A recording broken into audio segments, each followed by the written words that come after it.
যোগ্যতা ও অভিজ্ঞতার ভিত্তিতে চুক্তিভিত্তিক কর্মীদের বেতন বৃদ্ধি। বাকি চুক্তিভিত্তিক কর্মীদের কি বেতন বৃদ্ধি হতে চলেছে? তো hello friends, welcome to my YouTube channel the web education.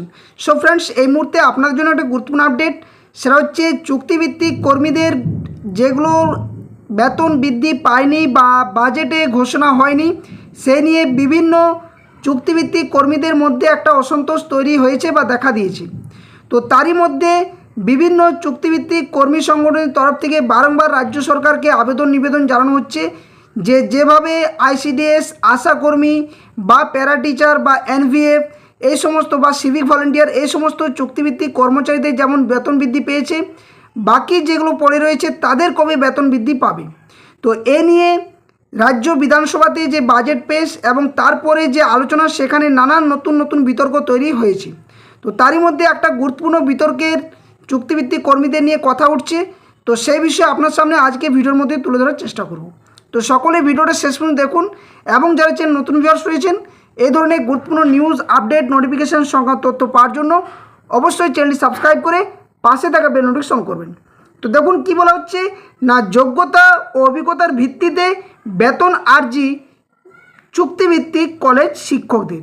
তো এখানে বলা হচ্ছে যে উচ্চশিক্ষা ক্ষেত্রে স্টেট অ্যাডেড কলেজ যে সমস্ত টিচার রয়েছেন, অর্থাৎ স্যাক্ট যাদের বলা হয়, তাদের বর্তমান কাঠামো পুনর্বিবেচনার দাবি তুলেছে স্টেট অ্যাডেড কলেজ টিচার অ্যাসোসিয়েশনের তরফ থেকে। যেখানে সংগঠনের তরফ থেকে দাবি জানানো হচ্ছে যে দীর্ঘদিন ধরে একই যোগ্যতা ও অভিজ্ঞতা থাকা সত্ত্বেও বহু শিক্ষক বেতন এবং সুবিধা বা সুযোগ সেগুলো কিন্তু তার ধার ক্ষেত্রে কিন্তু বৈষম্যের শিকার হচ্ছেন। তো যেখানে বলা হচ্ছে যে তাই অভিজ্ঞতা এবং শিক্ষাগত যোগ্যতা ও পরিষেবার যে মেয়াদ, সে মেয়াদকে ভিত্তি করে নতুন বেতন কাঠামো প্রণয়নের অনুরোধ জানানো হয়েছে। সংগঠনের দাবি যে 2010 সালে বিশ্ববিদ্যালয় মঞ্জুরি কমিশনের নির্দেশিকা মেনে আংশিক শিক্ষকদের জন্য পৃথক পদ সৃষ্টি করা হয়েছিল।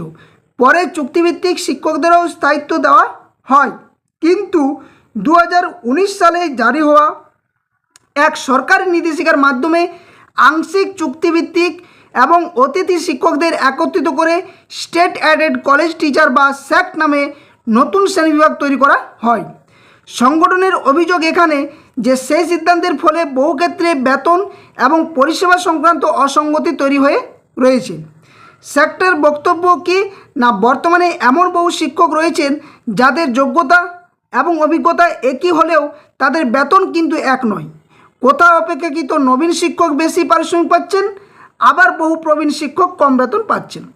সংগঠনের আরও দাবি যে অভিজ্ঞতার যথাযথ মূল্যায়ন করা হয়নি। একই সঙ্গে স্যাক্ট 1 এবং স্যাক্ট 2 বিভাজন নিয়েও কিন্তু প্রশ্ন তুলেছেন তারা। তো সম্প্রতি রাজ্য বাজেটে স্যাক্টদের মাসিক যে ভাতা, সেটা কিন্তু 2000 টাকা বৃদ্ধি ঘোষণা করা হলেও সংগঠনের একাংশের মতে বর্তমান মূল্যবৃদ্ধির বাজারে এই বৃদ্ধি পর্যাপ্ত নয়।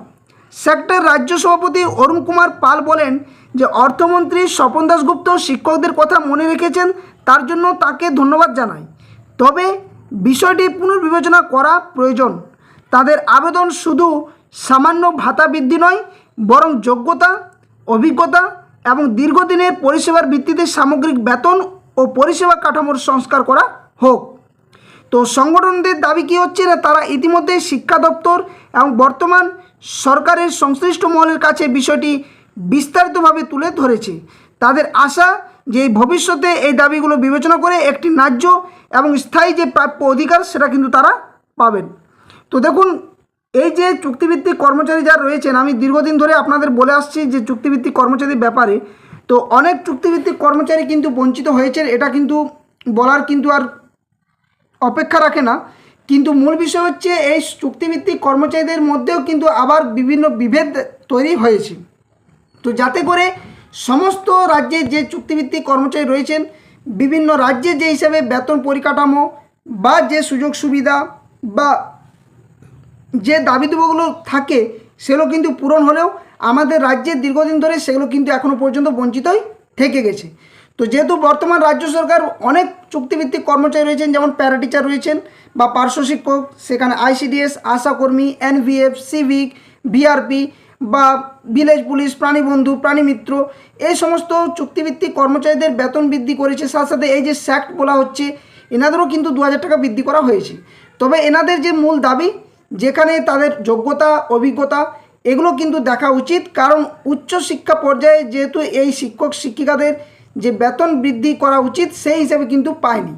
তো তার জন্য যে দাবি সেটা কিন্তু বর্তমান সরকারের কাছে বারংবার জানানো হচ্ছে, যাতে করে খুব দ্রুত এই সমস্ত চুক্তিভিত্তিক কর্মচারীদের বেতন যাতে দ্রুত বৃদ্ধি পায় এবং রাজ্যের মধ্যে একটা যে সমতা সেটা কিন্তু বজায় থাকে।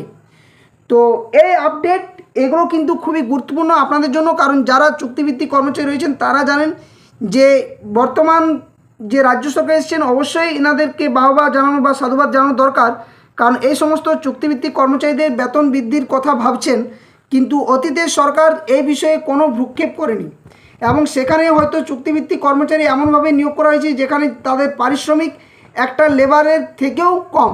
যদিও আমি লেবারকে ছোট করছি না, কিন্তু তাদের থেকেও এই সমস্ত কর্মচারীদের যে বেতন পরিকাঠামো সেটা অনেক কম, অথচ এনারা যে ফ্যাসিলিটিটা দিয়ে থাকেন বা যে সেবাটা করে থাকেন বা যে সার্ভিসটা দিয়ে থাকেন সেখানে এনাদের কিন্তু অনেক বেশি হওয়া উচিত রয়েছে বা হওয়া উচিত, কিন্তু সেক্ষেত্রে এখনও পর্যন্ত সে নিয়ে কোনো সেরকম খবর আসেনি। তবে যেহেতু 2000, 3000 এভাবে বৃদ্ধি পাচ্ছে, তাই এই সমস্ত চুক্তিভিত্তিক কর্মচারীদের বিভিন্ন সংগঠন ওনারা বারংবার দাবি জানাচ্ছেন যাতে বর্তমান রাজ্য সরকার খুব দ্রুত এই সমস্ত চুক্তিভিত্তিক কর্মচারীদের কথা ভাবেন।